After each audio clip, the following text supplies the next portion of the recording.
네, 안녕하십니까. 경영철학자 서진영입니다. 오늘 같이 볼 내용은 스토리 경영학 졸저죠. 스토리 경영학의 챕터 5, 5장입니다. 난세 리더십, 부제는 경쟁에서 살아남는 법이라고 적었는데요. 시로 시작합니다. 같이 읽어볼까요? 두견새가 울지 않을 때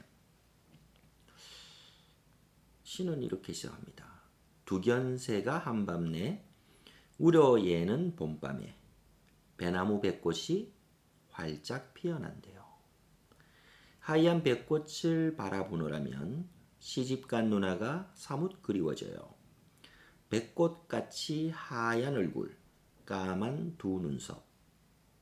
소곤소곤 옛 이야기 들려주면서 어린 날을 꿈나라로 그 옛밤에도 두견새우로 백꽃이 활짝 피었대요.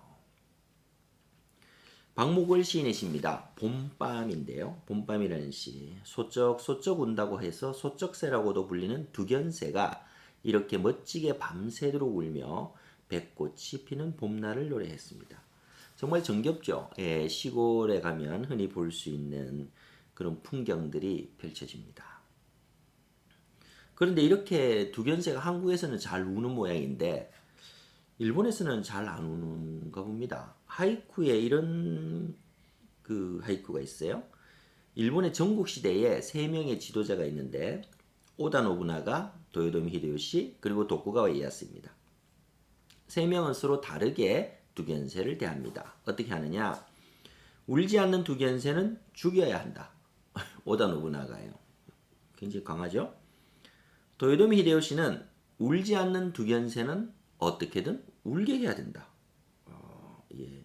도쿠가와 이에야스입니다. 마지막 리더죠. 울지 않는 두견새는 울 때까지 기다려야 한다. 이 방법들은 이 3명의 고유한 리더십 스타일을 상징하고 있는데요. 오다 노부나가는 이렇게 하는 거죠. 칼로 새의 목을 친다. 안 울어? 울어? 목 친다. 예. 그럼 옆에서 울겠죠. 예. 도요토미 히데요시는 이렇게 합니다. 어떻게든 새가 울게 만든다. 책략가입니다. 도쿠가와 이에야스는 울 때까지 기다린다. 본인은 어떠세요? 세 가지 리더십 스타일 중에 본인이 어떤 게? 예. 일본 역사 속에서 이들의 역할이 다르게 나타납니다. 우선 노부나가는 중세적 가치관을 타파하는 파괴에 필요한 전략과 리더십을 발휘합니다. 히데요시는 새로운 가치에 기반한 사회 건설을 담당하면서 전략과 리더십을 발휘하죠. 이에야스는 두 선배의 업적을 완성시켜서 오랫동안 유지하고 관리한 인물입니다. 그런데 중요한 건 이 3명의 리더가 이 리더십을 그대로 현대의 일본에 연결시켜줍니다. 어떻게 되느냐? 오다 노부나가는 울지 않는 새는 필요 없으니까 과감하게 목을 치죠. 이 스타일이 사무라이 그리고 일본 군대의 기강으로 이어져서 군의 철학적 기반을 만들어냅니다. 임진왜란 때 우리를 울게 만들었던 히데요시의 스타일은 일본의 현재의 정치 외교 방법론을 그대로 근간으로 만들어집니다. 정치 외교를 보면 엄청나게 많은 노력을 하면서 이제 불가능한 것 같지만 이제 만장일치를 이끌어내는 정치들을 하고 있습니다. 끝까지 울 때까지 기다리는 것은 바로 참을린 자를 평생의 모토로 삼았던 도쿠가와 이에야스의 스타일입니다. 최후의 패권을 차지한 이에야스의 스타일이 지금의 일본 기업들에게 이어집니다. 그래서 어떻게 되죠? 일본 기업들이 전략하고 기술을 될 때까지 개발하는.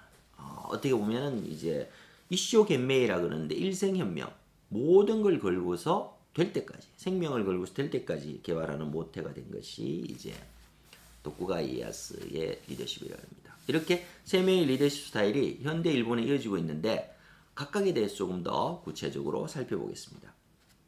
카리스마 리더 오다 노부나가라고 적었는데요. 오다 노부나가는 한국에서는 좀 덜 알려져 있습니다만은 역사 독본이라는 일본의 잡지에서 전국시대 명장들에 대해서 인기투표를 했어요. 근데 전체 인기투표에서도 아마 1등을 하는 인물이 오다 노부나가입니다.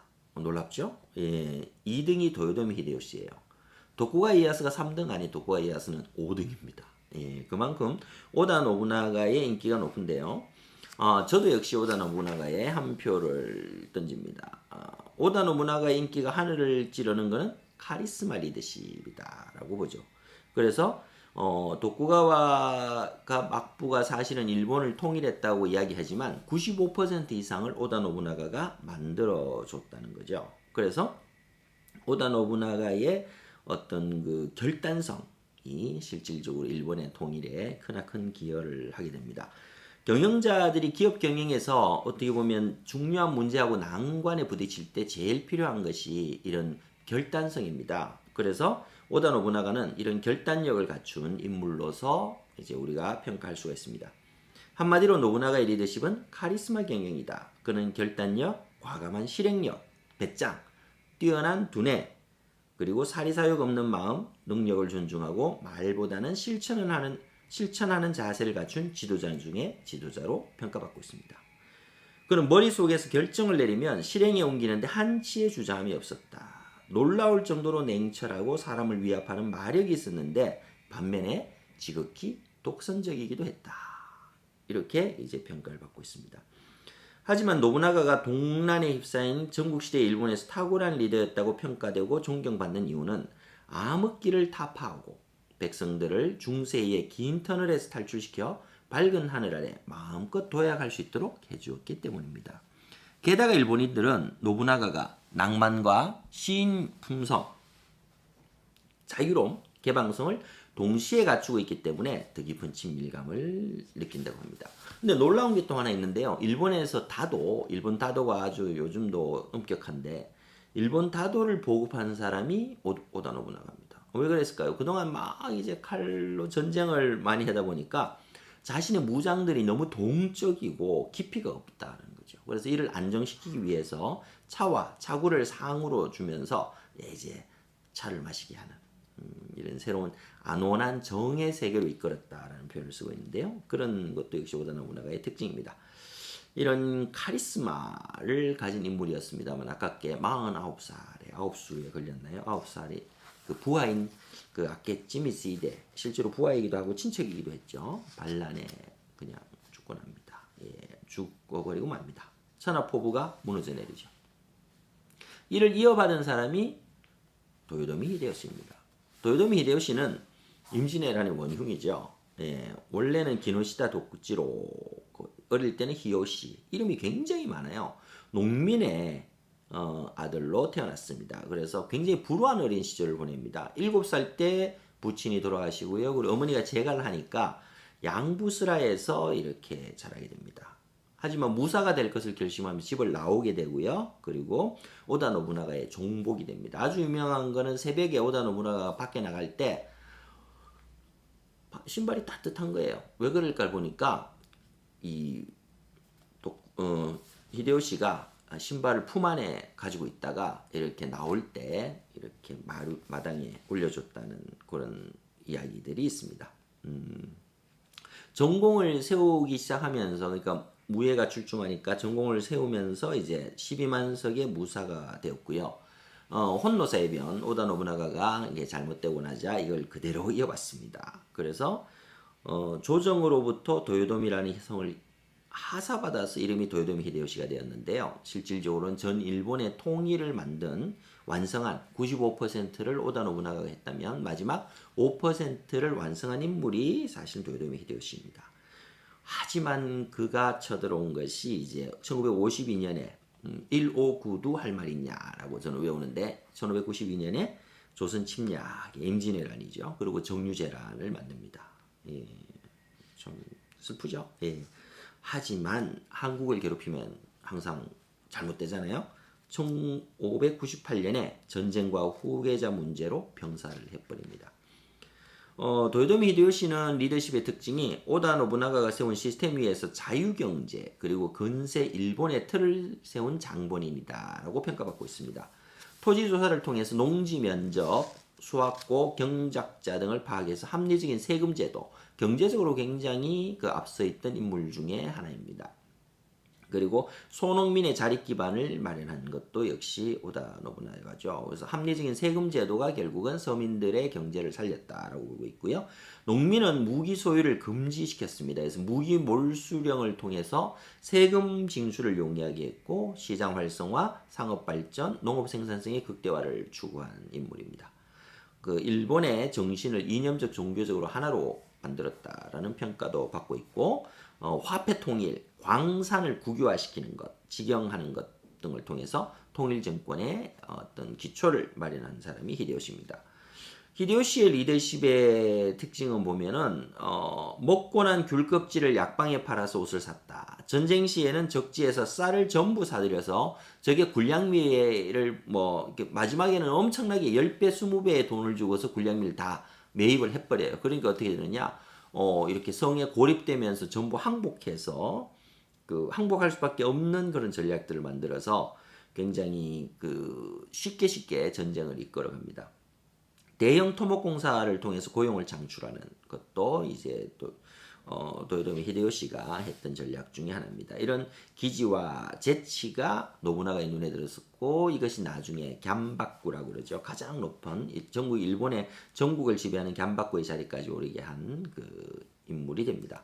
사실 생긴 것하고 하는 것이 이제 원숭이를 닮았다 그래서 별명은 사루예요. 사루. 예, 사루가 이제 그 원숭이란 뜻이죠. 근데 울지 않는 새를 어떻게든 울게 하는 그 제주 수완이 그의 리더십의 가장 큰 특징이라고 볼 수 있습니다. 어떻게든 일을 해낸다. 예, 이런 특징을 가지고 있죠. 세 번째 인물이 이제 도쿠가와 이에야스입니다. 도쿠가와 이에야스는 도쿠가와 막부를 만들었기 때문에 이름은 가장 익숙하죠. 예, 역시 그도 어린 시절을 어렵게 보냅니다. 순푸에서 이제 볼모로 있었어요. 그 아주 힘없는 다이묘인데 미카와 영주의 아들이었지만 힘이 없었기 때문에 순푸의 볼모로 가요. 볼모로 갔으니까 얼마나 이게 뭐 눈치를 많이 봐야 되고 그리고 잘못하면 바로 죽음을 당하니까 참을인의 철학을 이때 배우게 됐다고 합니다. 그래서 참고 또 참는 것이 그의 인생 철학이 된 거죠. 근데 이때 돌봐준 사람이 다시 오다 노부나가. 이 세 명이 계속 이렇게 물고 물리면서 돌아갑니다. 이에야스는 1560년에 오케하자마 전투에서 이마가와 요시모도가 전사를 하자 그 영지인 오카자키를 회복하면서 자립을 합니다. 굉장히 늦은 나이에 자립을 하게 되죠. 그리고 노부나가와 동맹을 맺어서 잔존 세력을 몰아내고 미카와를 재통일하는 영주가 됩니다. 그리고 이제 조금씩 실력을 이어나가죠. 근데 이에야스는 노부나가가 혼노사에 죽고 나니까 다시 도요토미 히데요시하고 또 이렇게 제휴를 하면서 전국 통일에 성공합니다. 히데요시가 또 죽고 나니까 그 아들이죠. 도요토미 히데요리를 대신해서 섭정을 하죠. 이때도 기다립니다. 처음에 18년 동안 볼모가 있었지만 17년을 또 기다려요. 그래서 도요토미 히데요리가 죽으니까 천하의 떡을 통째로 그냥 삼켜버립니다. 이 표현한 하이쿠가 또 있습니다. 이렇게 합니다. 오다 노부나가는 쌀을 찢고 히데요시는 천하의 떡을 빚고 쌀 가지고 이제 떡을 만드는 거죠. 도쿠가와는 혼자 떡을 먹는다. 예, 그렇습니다. 이에야스는 1600년 세키가하라 전투에 승리하면서 지지 기반을 굳히고 1603년 세이 대장군, 기분 나쁘죠. 이게 정의 대장군이라 정복할 정자에 오랑캐이자, 동이족 이자를 쓰니까 정의 대장군인데요. 세이 대장군에 임명되어서 에도 막부를 열게 됩니다. 1615년에 오사카 성을 공격하여 도요토미 가문을 멸망시키게 됩니다. 일본 천하 통일의 대업을 이제서 완성을 하죠. 근데 그러면 이제 우리가 이제 생각할 거는 이에야스의 리더십 기다리는 거냐, 참는 거냐? 그것만은 아니죠. 정말 중요한 리더십 스타일이 있습니다. 뭐냐면 현재의 경영 관리나 과거의 경영 관리나 가장 중요한 것이 하나 있다 그러면 바로 인간 관리죠. 이에야스는 인간 관리를 정말 잘했습니다. 첫 번째 기법은 한 사람에게는 꽃과 열매를 같이 주지 않는다. 꽃은 뭐냐면 권력이에요, 권력. 열매는 뭐냐면 금전적 대가입니다. 이걸 절대 같이 주지 않았다는 거예요. 성격이 다른 집단 간의 견제와 균형을 줘서 상호 견제에 의해서 자기가 최종 주권이 늘 경영자 손에 있게 하는 관리 능력을 갖춘 사람이 이에야스였습니다. 두 번째는 원교 근공이라고 그러는데요. 멀리 있는 것은 이렇게 친하게 지내고 가까이 있는 것은 공격합니다. 그래서 멀리 있는 사람들하고 가까워지려고 노력을 했고 가까운 곳에 있는 사람은 적절한 선을 유지하는 형평성과 보편성을 통해서 경영자 자신의 객관성을 부각시키는 인간관리 전략을 실천했습니다. 그래서 어쩌면 아주 야가 보이죠. 얕게 느껴지는 이런 인간 경영과 인의 철학을 기반으로 천하를 움켜쥐는 리더십을 구해내는 겁니다. 자, 그러면 이 세 명의 리더십을 한번 분석해 볼까요? 예, 오다 노부나가, 도요토미 히데요시, 도쿠가 이에야스. 혼란스러운 전국 시대를 겪으면서 최후의 승리자가 된 사람들이 바로 이들이죠. 물론 실질적인 통일은 도쿠가와 이에야스였지만 오다 노부나가와 도요토미 히데요시가 통일의 주역이었다는데도 뭐 전혀 반대할 사람은 없을 겁니다. 세 명의 리더십은 완전히 다르죠. 오다 노부나가는 독단적인 전제군주형으로 덤프트럭처럼 강력한 리더십을 발휘하는 스타일입니다. 카리스마형 리더십은 창업 초기의 기업처럼 과감한 결단, 강한 추진력이 요구되는 상황에서는 최고의 리더십이라고 평가받습니다. 하지만 잘못하면 독단으로 빠지죠. 그리고 사람을 잃을 위험성이 있습니다. 이게 오다 노부나가의 장점이자 단점이 되겠네요. 히데요시는 사람들 사이의 융화를 존중하고 현장의 사기를 높이는 데 중점을 둡니다. 그리고 한번 마음먹은 일은 반드시 관철하죠. 그의 상황 판단형 리더십은 기업의 성장기에 필요합니다. 내외부적으로 굉장히 빠른 변화에 대해서 판단이 필요하고 탄력적 대응이 필요하고 지혜로운 운영이 필요할 때 가장 적합한 것이 바로 오다 노부나가 죄송합니다. 우리 도요토미 히데요시의 리더십 스타일이다라고 볼 수 있습니다.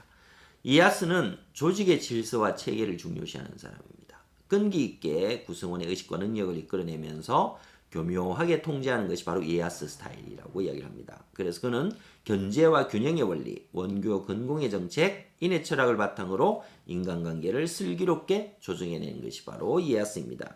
이 인화형 리더십은 언제 좋으냐면 성숙기에 들어간 기업들에게 아주 좋습니다.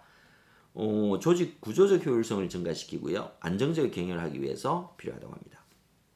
이처럼 국가나 기업의 발전 단계에 따라서 또 처한 상황에 따라서 각기 다른 유형의 리더십이 필요하다. 리더십의 유형이 어떻다? 발전 단계에 따라서 처한 상황에 따라서 다르다라고 이야기를 합니다. 그럼 여기서 궁금한 게 있죠. 그럼 어떤 리더십이 제일 좋은 거야? 리더십의 유형이 무엇일까를 고민해 봐야 되겠죠. 많은 이들이 리더십을 이렇게 정의했습니다. 개인의 집단의 활동이 조직의 목표와 합치되도록 영향력을 발휘하는 것. 다시 볼까요? 개인과 집단의 활동. 그냥 떨어져 있으면 중구난방이 되고 뭘 하는 집단인지 모르죠. 이것이 조직의 목표와 합치되도록. 개인의 행동들이 조직의 목표와 합치되도록 영향력을 발휘하는 것이다. 라고 얘기합니다. 동기 유발의 인적 측면이죠.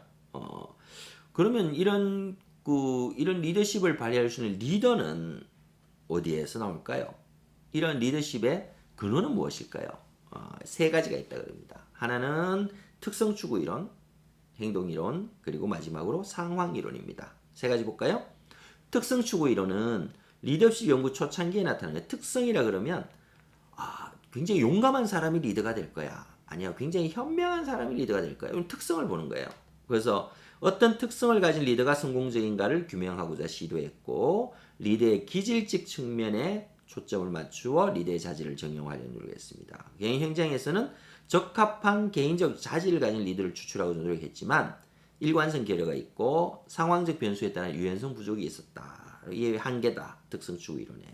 그래서 이 특성추구 이론을 극복해낸 게 바로 어떻게 보면 두 번째로 볼 수 있는 우리의 행동 이론입니다. 행동 이론은 어떤 거냐면 여러 가지 리더십 스타일이 있는데 리더의 행위하고 성과의 관계는 어떤 것이 있을까를 유추하기 시작했습니다. 그래서 가장 적합한 리더의 유형을 도출하려는 노력인데 이걸 행동 이론, 그러니까 behavioral theory라고 이야기를 합니다.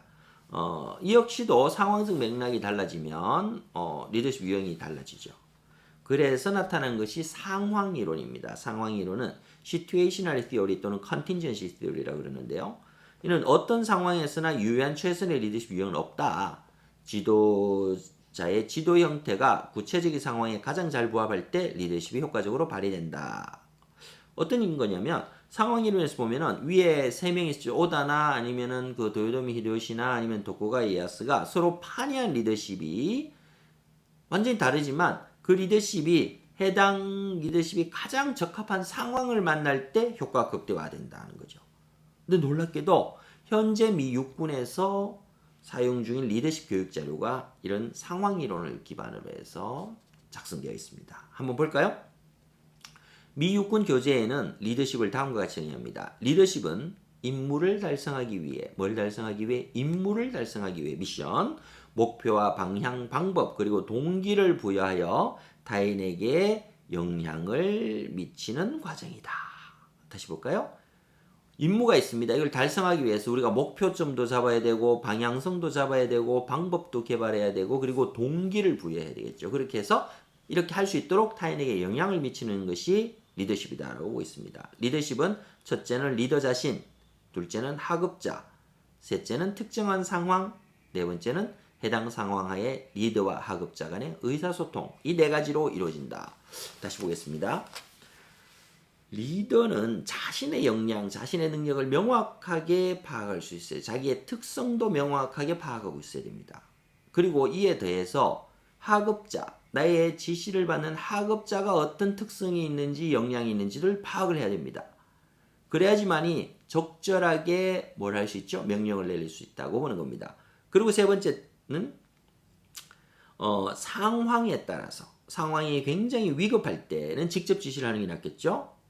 의사소통이 힘든 상황이면 능력 있는 하급자를 파견하는 게 좋겠죠. 이런 식으로 상황에 대해서 고려를 해야 된다. 그리고 마지막으로 의사소통이 제대로 되어야 된다. 의사소통이 리더십의 실행에서 굉장히 중요하다. 이 네 가지를 보고 있는 거죠. 미국군에서는 이 네 가지 요인을 고려해서 상황에 따른 리더십을 하는데 첫 번째는 지휘형 리더십. 지휘형 리더십은 아시다시피 시키는 거죠. 예, 시키는 겁니다. 직접 하급자를 지휘하는 유형으로 의사소통이 임무 달성에 매우 중요한 요건이 됩니다. 제대로 말을 해서 명령을 하느냐, 이걸 제대로 알아듣느냐가 중요해요. 두 번째는 참여형 리더십은 명령을 내리는 것보다는 중견 사원에게 어느 정도 권한을 인계하면서 지도하는 유형을 이야기합니다. 세 번째는 위임형 리더십이라고 하는데요. 하급자들의 능력이 우수할 경우에는 충분히 권한을 주면 되죠. 그럼 알아서 하니까. 마지막으로 이제 이때는 의사소통보다는 하급자의 능력이 중요한 요건이 된다고 봅니다. 이렇게 지휘형, 참여형, 위임형 이 세 가지 리더십 형태가 또 나타나더라. 예, 네 가지 아니고 세 가지입니다. 예. 요 리더십 모델과 비슷하게 풀 허시하고 캠 블렌차드도 상황 대응 리더십을 제안하면서 지시형, 설득형, 참여형, 위임형 캠 블렌차드가 이렇게 네 가지의 그 리더십 유형을 이야기를 하고 있습니다. 그래서 많은 리더들이 자신의 리더십 스타일을 고집하고 또 상황에 따라서 리더십 스타일을 바꿉니다. 근데 이렇게 고집 부리고 변심하는 게 뭐 어떨 때는 성공을 가져오지만 때로는 실패를 가져오죠. 뭐 예를 들면 과학적 행동은 나쁜 것이고 관계적 행동은 좋은 거다. 이런 거 아니라는 겁니다. 리더십은 상황에 알맞는 리더십이 있다. 그리고 그걸 발휘할 수 있어야 된다. 그래서 뭘 봐야 된다? 환경을 잘 볼 수 있어야 되고 자신의 특성, 그리고 하급자의 특성, 그리고 의사소통 방법론을 잘 연구하는 것이 리더십에서 굉장히 중요하다라고 보고 있습니다. 마지막 결론으로 가볼까요? 이야기 경영학입니다. 리더십은 어디에서 나올까요? 우리에게 어떤 리더가 필요할까요? 네, 오늘날 한국 기업은 일본 전국 시대를 보는 것과 같이 치열한 생존 경쟁 가운데 몸부림치는 모습을 보이고 있습니다. 이러한 변화에 따라 요구되는 리더의 모습 또한 크게 다양화되고 있죠. 그래서 우리의 상황을 정확하게 파악해야 된다. 먼저 기업의 내부 환경, 외부 환경에 대해서 철저한 정보 수집과 분석을 통해서 미래 변화 방향, 현재 현실에 대해서 정확하게 파악하는 게 중요하다. 상황을 봐야 된다는 거죠. 그리고 이 기업 환경에 대한 분석이 끝나면 리더에게 요구되는 것이 결단을 통한 실천 능력이다. 판단이 빠르다는 의미의 결단력이기도 하자는 거죠. 정확한 정보를 바탕으로 한 적절한 시기의 결단, 그리고 이에 대한 과감한 추진은 앞에 말씀드렸던 오다 노부나가부터 도요토미 히데요시, 도쿠가 이에야스 세 명의 공통된 기질이에요. 공통된 기질이고 기업이 변화에 적절하게 대응하기 해나가기 위해서는 필요 충분 조건이다라고 이야기를 하고 있습니다. 자, 난세를 헤쳐나가서 미래를 꿈꾸고 싶으신가요? 그렇다면 역사 속 리더들에게 리더십을 제대로 배우는 것이 중요합니다. 고전을 배울 때 그리고 우리가 위인전을 볼 때는 이러한 리더십을 제대로 보기 위해서 배우기 위해서 보는 것이고요. 그리고 현대 경영학의 리더십 이론들은 어떠한 것이 가장 적절하게 조직의 목적, 미션을 잘 달성해낼 수 있게 하는가에 대해서 연구를 하고 있는 것입니다. 자기 개발을 위한 워크숍 문제라고 적었는데요. 한번 같이 생각을 해보죠. 오다 노부나가 도요토미 히데요시 도쿠가 이에야스 중에서 당신은 어떤 유형의 리더에 가장 가깝습니까? 네. 위 세 사람의 리더십에서 자신이 배우고 개발해야 할 점은 무엇일까요? 오다에게서 배워야 될 거, 도요토미에게서 배워야 될 거, 그리고 도쿠가에게서 배워야 될 것들이 있을 겁니다. 세 번째 문제는 자신에게 리더로서 부족한 점이 있다면 무엇이고 이를 개선하기 위한 방안은 무엇일까요? 에 대해서 고민하는 것이죠. 기업으로 가겠습니다. 기업에서의 실행을 위한 워크샵 문제입니다. 첫 번째, 현재 우리 회사의 내 외부 환경을 고려할 때 어떤 리더십이 필요하다고 생각하십니까? 내부 환경을 고려할 때는 오다 노부나가, 히데요시, 이에야스 중에 어떤 리더십이 나하고 맞을까? 외부 환경을 고려하면 어떤 게 맞을까요? 전체적으로 볼 때는 어떤 리더십 스타일이 맞을까요? 상황을 보는 거죠. 두 번째, 당신과 공동 리더, 코 리더로 일할 사람이 있다면 그에게 어떤 자질을 요구할까? 공동 리더에게 우리가 요구할 자질은 무엇인가에 대해서 묻고 있습니다. 어떤 의미일까요? 예, 객관화시키는 거예요.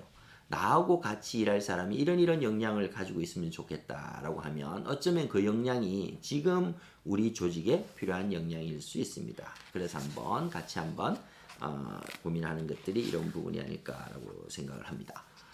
오늘은 챕터 5입니다. 난세 리더십 유형에 대해서 같이 한번 살펴봤습니다. 스토리 경영학이었습니다. 감사합니다.